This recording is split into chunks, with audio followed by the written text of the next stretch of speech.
Baspa supremo Mayawati के गिरगिट वाले बयान पर उन्नाव से बीजेपी सांसद साक्षी महाराज ने इंडिया गठबंधन पर पलटवार किया है। उन्होंने कहा कि इंडिया गठबंधन गिरगिटों का समूह है और समय आने पर रंग बदलेगा। साक्षी महाराज ने कहा कि अखिलेश ही क्यों सब रंग बदल रहे हैं। बता दें कि जन्मदिन के मौके पर मायावती ने सपा सुप्रीमो अखिलेश यादव पर हमला बोलते हुए गिरगिट तक बता डाला था। बसपा चीफ मायावती के बयान पर बीजेपी सांसद साक्षी महाराज की प्रतिक्रिया दे रहे थे। उन्होंने कहा कि गिरगिट ममता भी हैं, मायावती भी हैं, अभी पता नहीं कितने लोग गिरगिट की तरह रंग बदलने वाले हैं। उन्होंने कहा कि इंडिया गठबंधन गिरगिटों का समूह है, समय पर रंग जरूर बदलेगा। मुख्यमंत्री ममता बनर्जी के पश्चिम बंगाल में अकेले लोकसभा चुनाव लड़ने पर भी साक्षी महाराज ने बयान दिया।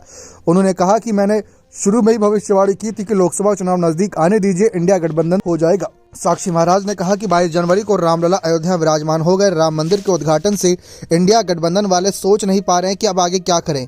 उन्होंने कहा कि मोदी के डर की वजह से इंडिया गठबंधन बना है, अब विपक्ष का गठबंधन साथ चलने वाला नहीं है। अभी ममता बनर्जी और मायावती ने अकेले लोकसभा चुनाव में मैदान में उतरने की घोषणा की है, कल अखिलेश यादव भी अकेले लड़ने की बात कहेंगे। उन्होंने कहा कि लोकसभा का चुनाव नजदीक आने के साथ ही इंडिया गठबंधन का कुनबा पूरी तरह से तार तार हो जाएगा। जानकारी दे दे कि मायावती शुरुआत से ही कह रही थी कि वे लोकसभा चुनाव अकेले लड़ेंगी, वे गठबंधन के साथ थी ही नहीं पहले से। लेकिन दूसरी तरफ ममता बनर्जी जो इंडिया गठबंधन में शामिल थीं, उन्होंने अचानक से अपना नाम वापस लेने का फैसला किया और उन्होंने पश्चिम बंगाल की 42 लोकसभा सीटों पर अकेले चुनाव लड़ने की बात कर दी। यानी मायावती ने तो रंग नहीं बदला, यानी मायावती का फैसला तो शुरुआत से ही एक ही था, लेकिन ममता बनर्जी ने रंग जरूर बदला है। ममता बनर्जी ने हालात के हिसाब से अपने फैसले बदलाव किए।